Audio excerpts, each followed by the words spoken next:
Well, thank you for joining me on A Prairie Christmas. When I think of Christmases, I think of snow. And when I think of snow, I think of hills and I think of sleds, like this one here. Now, everybody has a memory of a hill when they were a kid, or sledding or sliding, depending where you're from, the name changes a little bit.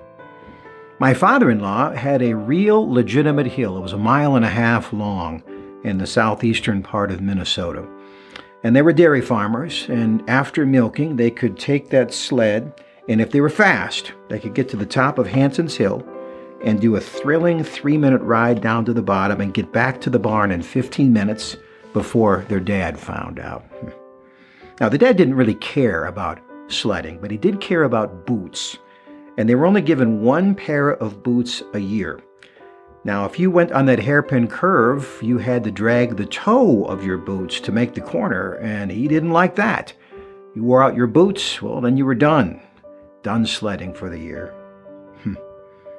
My dad grew up in a small town that was on a hill, and there was so much invested in the kids of that community that they would close down Main Street, which was the steepest hill in town. No traffic was allowed, and all the kids could sled on that hill all winter long, a sacrifice for commerce and for fun. Around these parts, there's not as many hills, so people have to improvise. I remember a man named Marv who said that his dad, they had 12 kids in the family, would take him out on the tractor and pop that tractor in the road gear and send him jouncing along the plowed fields with a saucer behind, and he'd spin the wheel and they'd crack the whip, all go flying. When I was a kid, a sled like this was one of the first things you got for Christmas. I remember mine. I got it when I was 6. I can still see it now with the ribbon under the tree. It said Sears Roebuck on the front, and I remember asking my mom, "Mom, this sled is from Santa. How come it says Sears on it?" And she said, "Well, during the busy season, Santa sometimes subcontracts out to other toy makers." Oh, I didn't know that. That was the same year we got a toboggan.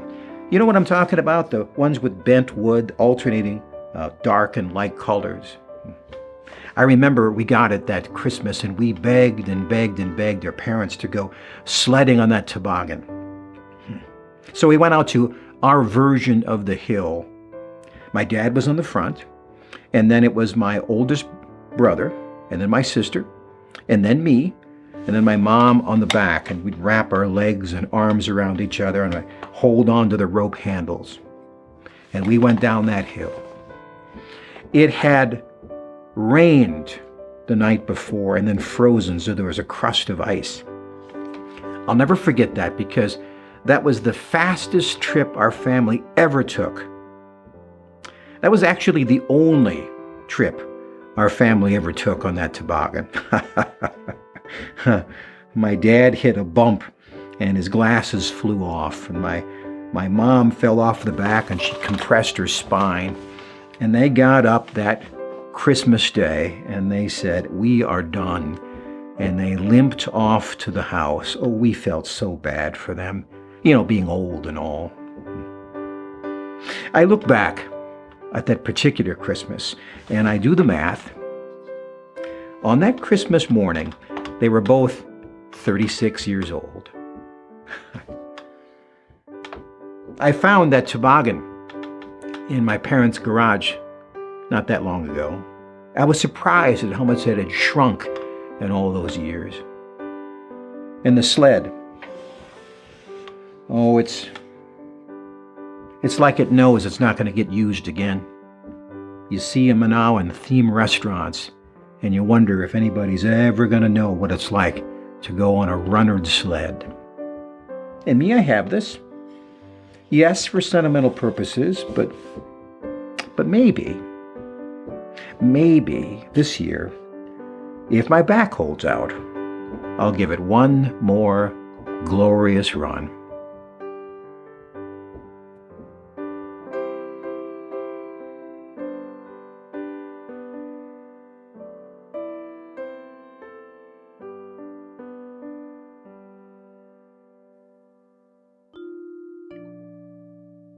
So this is A Prairie Christmas. It started out as a radio show.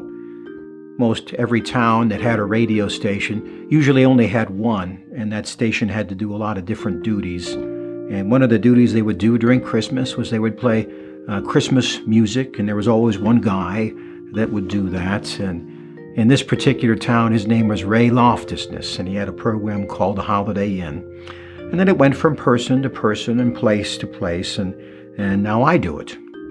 And what's different about radio is that all of the action takes place in your mind. You listen to a voice, you hear the music, and you are transported to a place in memory. Of course, this is a COVID time we're in. Now we're all isolated from one another. And radio works very well in that place because for well over 100 years, people who are isolated can feel the community that you get from listening to a person tell stories. I remember when my nephew was about 5 years old. He was totally into Transformers. You know what they are. Anyway, he had gotten every present as a Transformer, and he was into the groove. And he was so excited because the last gift giving was going to be at my dad's house, where his dad, my nephew's great-grandfather, was there, and he gave him a present, and he was so excited. And he opened it up, and he burst into tears because it was a tractor. Well, my brother was mortified. He takes him off to the side and kind of gives him a talking to, and he comes up after that and wipes his cheeks, and he goes to my grandfather, his great-grandfather. "Thank you for giving me the wrong toy." And I feel like this is a season like getting the wrong toy. This COVID, nobody wanted this toy. It is not at all what we expected.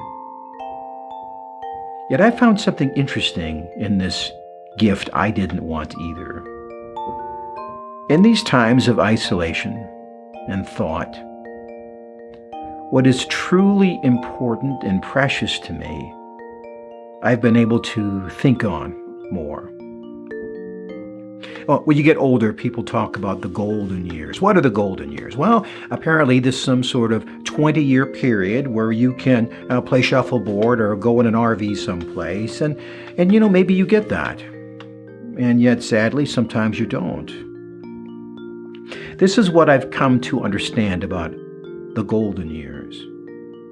The golden years don't exist in one 20-year stretch. They are given to you in small moments, and you get one or two each day. But if you don't open up those gifts, they're like leaving them unwrapped under the Christmas tree. Such a waste. Here's just a few I thought of. That heart-fluttering moment when you ask that girl out on a date and she pauses, then smiles and says yes. The crystal clear night when you see the very first snowflakes fall through the moonlight. The quiet ache of kicking your shoes off at the end of the day and relaxing once you're home. The pride a child has at their first paycheck, and then they show it to you and ask, "Who's this FICA, and what are they taking my money for?" The joke you laughed at this morning but can't remember the punchline. The song you heard on the radio that reminds you of a time long ago. The heart-stopping moments when a little toddler gives you a sticky grin and says, "Grandma." Think about them. They're everywhere, in every day that you live. Enjoy the season you're in.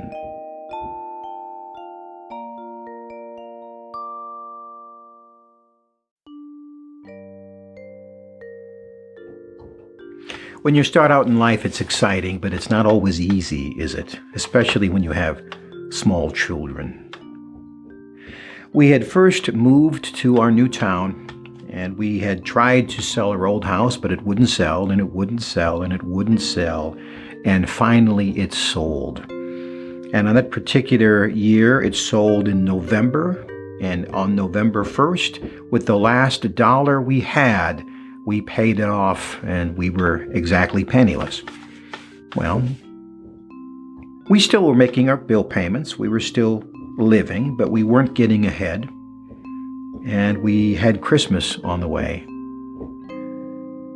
My wife had gotten a job cleaning the hallways in the apartment. They would knock a couple of $100 off the rent, and we needed every penny of it. The trouble with that is that we had to be the policeman in this apartment, which meant that we had to impose the rules. And I remember there was this guy at the end of the hallway. He was a big construction guy, rough and ready. And we'd say, no, your kids can't ride their trikes up and down the hallway. But even more than that was the reality of our situation. There would just not be a Christmas that year. Well, if you are a scrimper and saver, take heart, because God has a way. One of the people who had left the apartment had left all their stuff in the garage, including a little girl's bicycle. And so I was able to sneak down and clean it up and get a hold of a small white seat, brand new, and the handlebars with the streamers off the side. It looked pretty good. And I still had some of my woodworking tools. I took a half a sheet of plywood and I made a dollhouse out of it.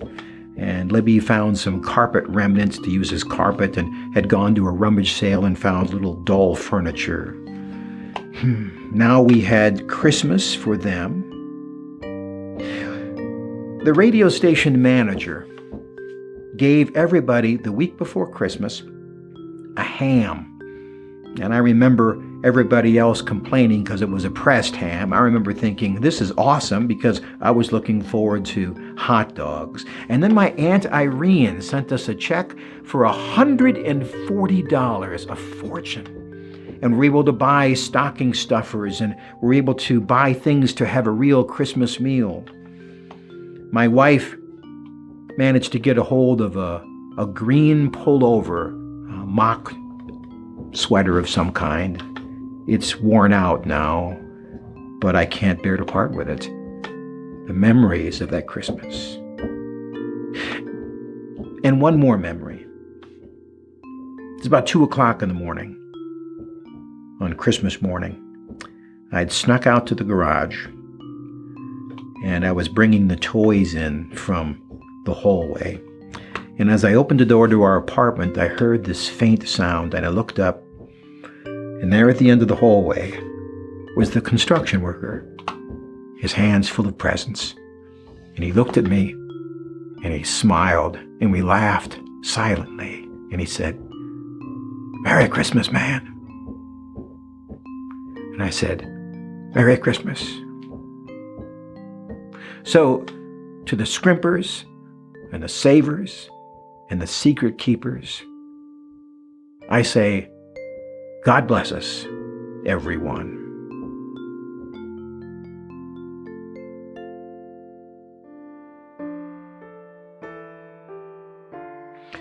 So it was Christmas, and I was busy. Of course, everybody's busy on Christmas.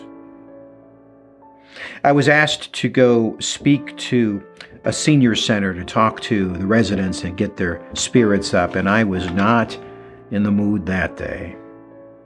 When I woke up, there was a terrible news story, just gut-wrenching, and it was the talk of work.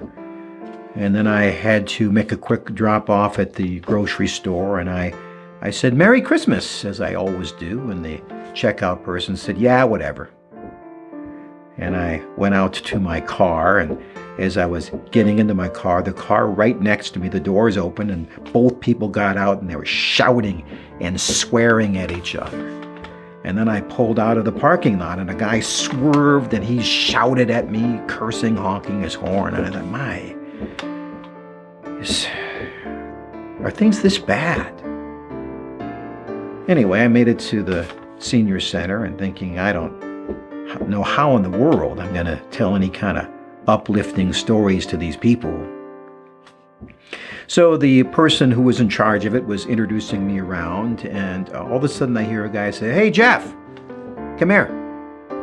And I look over, and it's a young fella in a wheelchair, and he had flames painted on the side of the wheelchair and had stickers on it. He had dark glasses. He had his hand stuck up like this. And I could see that his eyes were sunk in behind his glasses. He was blind. "Name's Sid. Nice to meet you." So I shook his hand and he said, "Hey, I got something for you." And he reached into his pocket and he gave me a ring with a leather thong and some beads on it. "You like it? It's a keychain. It's pretty, isn't it?" I said, "Well, yeah." He said, "I get help picking out the colors. I put all the colors in a bag and then God tells me which one to pick out." Yeah, I got to tell you, he's been pretty good to me. I used to have a drinking problem, but I've been dry for 10 years now. I got to tell you, my faith's pretty important to me. Anyway, nice to meet you." And then he reached out his hand again, and he shook my hand, and it was a warm handshake. And by that I mean he really wanted to shake my hand. And something about that handshake just wiped and dispelled all of the anxiety and fear and worry just away. I don't think he heard a word I said. He fell asleep about 10 minutes into my speech. I guess it was part of his condition, but he did it. That one handshake. He was my friend. I wish I could tell you a little bit more about him. He died a couple of weeks later, peacefully in his sleep. I still have that keychain. Every time I start my car, I think of him. And he taught me what a difference people can make in the world. So Merry Christmas to you, Sid Weinkoff, wherever you may be, my 5-minute friend.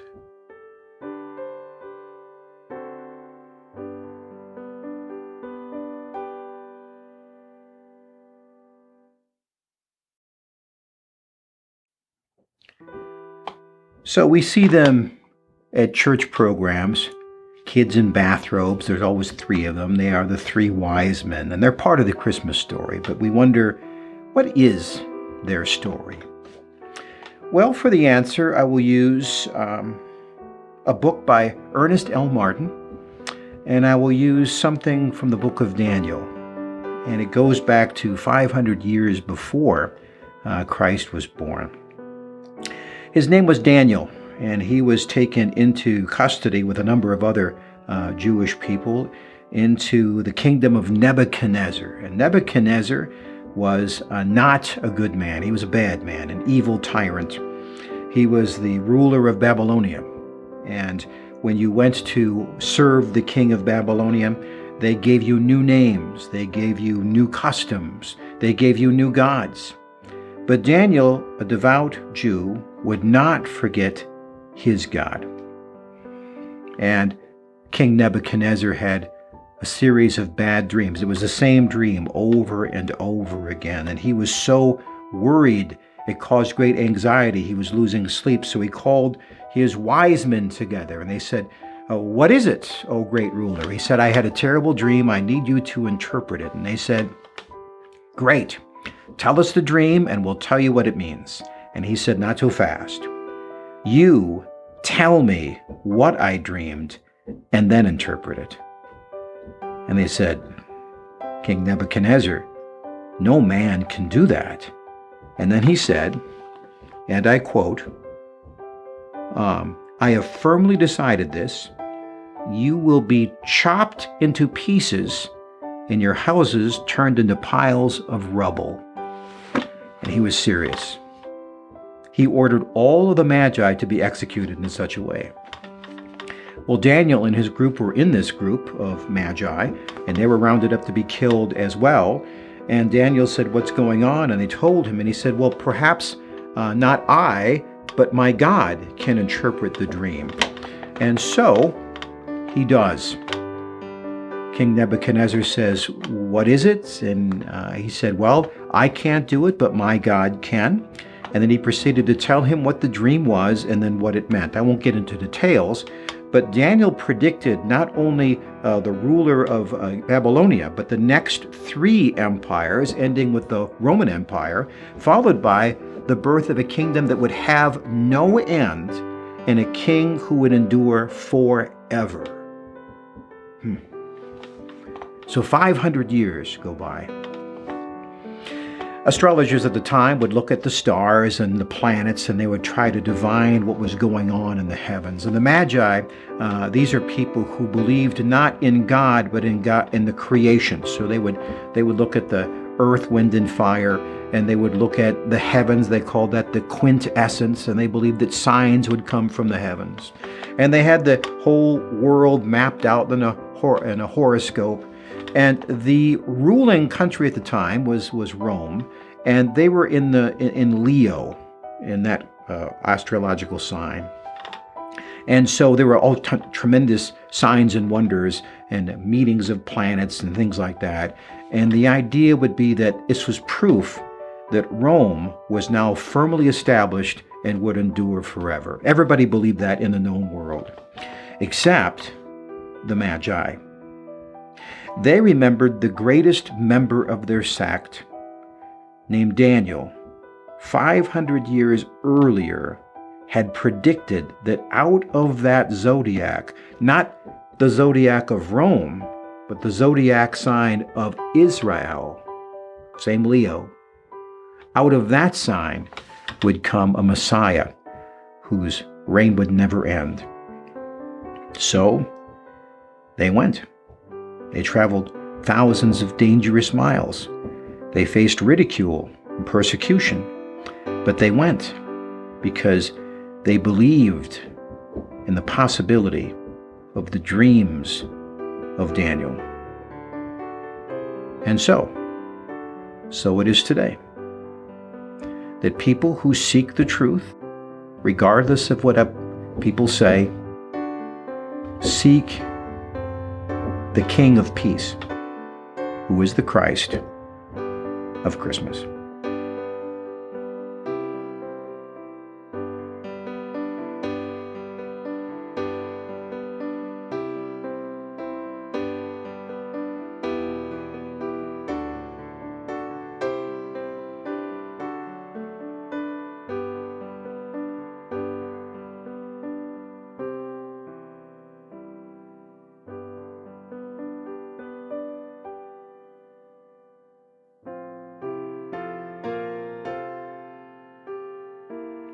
What happens when a mission trip fails? We plan a trip, we get volunteers, we travel to a place that has a need that can be easily met, we solve the problem, and we go home satisfied. Good deed accomplished. Except in the case of Mary Miracle. Mary Miracle was in her late 70s, and that really was her name, but her hard life in the mountains of Kentucky was hardly miraculous. Her house was not much more than a shack, really. Uneven floor, cracked windows, leaky roof. How simple to change things for her. The mission team, which included my daughter Madeline, would sweep in, strip off the old shingles, put on a new roof, and leave. But it didn't work that way. First, the mission team, which consisted of willing but inexperienced teenagers, had trouble stripping off the old shingles, which should have taken half a day, took longer, and then they found some damage. There were rotting spots underneath the roof, and rafters need to be replaced, and more supplies came in late, and more delay while repairs were made. And then the third day, it rained. And with the rain came the possibility that they would not finish. The kids grew more and more despondent, but they prayed for a miracle, that Mary could see the heart of God through the work of their hands. And who knows, with God, miracles can happen. The last day came, and the workers arrived with the dawn. Eager young hands hoisted shingles, pounded nails, and made surprisingly slow progress. The sun moved across the sky from morning to noon to early afternoon to dusk. And then the realization of what was not going to happen became apparent. "Get on, kids. It's getting dark. We have to go back to camp." The mission team leader pointed the way to the bus. Weary and dejected, the teens filed past the warped front porch of Mary Miracle, afraid to look at the stoic Mary Miracle's face and her unfinished roof. Mary herself seemed unmoved. In a life of hardship and disappointment, this was just one more day, until the miracle that had been prayed for happened. As they were heading for the bus, a young girl stopped and turned to Mary, her chin trembling. Oh, Mary, we tried so much." She stopped, sniffed, and took a shuddering breath. "I mean, all we wanted to do was to show you." And then she couldn't say any more. She burst into tears, shoulders shaking, and threw herself into Mary's arms. The group of workers stopped and looked down, awkward, silent, miserable. Then Mary took the girl in her arms, saying, "Shush, shush, shush," till the hardened, stoic face welled with tears of her own. And then, surprisingly, a smile. A quiet, calm, radiant smile. "Child," she said, wiping the tears from her cheeks with calloused, work-worn hands, "your tears mean more to me than any old leaky roof. You see, when you live as long as I have, you get to see a lot of things. And them things, well, they can make you dry up inside. It can happen so slow-like that you forget. And one day you're like me, a bitter, dried-up old lady. I seen your kind along these hills and thought maybe what I needed was a roof. But God Himself has seen what I really needed, and He gave it to me today." And with that, she brushed the tears from the girl's young face. "I needed tears, and I'm truly thankful for your giving them to me." There is no doubt we all live in dry times. But those of us who believe in the Christ of Christmas know that at any time we may be called to be water to the thirsty and hope to the parched. And in this holy season especially, we look up to the skies with expectation and we pray for rain.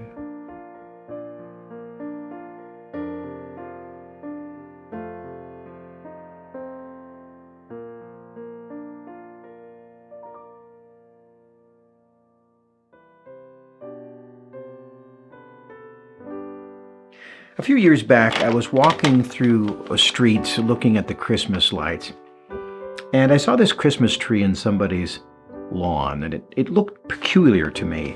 The light looked different. And as I got closer, I realized that there were no lights on the tree. There was like a spotlight sunk in the ground and it was shining beams onto the tree. Maybe you've seen things like this. And that's when I started to think about the peculiar qualities of light. You could see the light from where it originated, and you could see where it hit the object it reflected against, but you could not see the beam of light. Light is invisible. So it's like this. If we were in a dark cave and there was a hole in the ceiling that would let light in, but you couldn't see where that hole was, and there was a hole in the floor, that light would leave you in complete darkness unless there was lint or dust. If there was lint or dust, it would look like a beam of light as those billions of tiny particles would reflect the light into the darkest parts of the cave.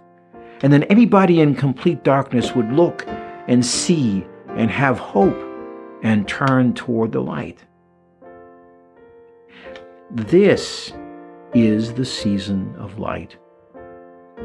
You and I are just little tiny reflectors of that light. We reflect that light with a kind smile, with a good deed, with a still small answer to a call to help someone.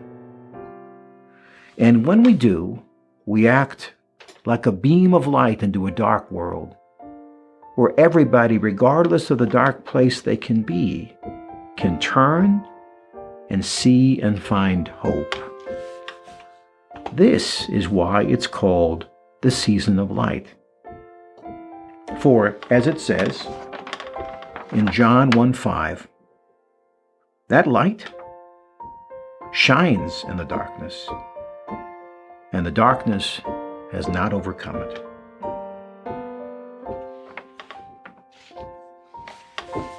Merry Christmas to you, and God bless us, everyone.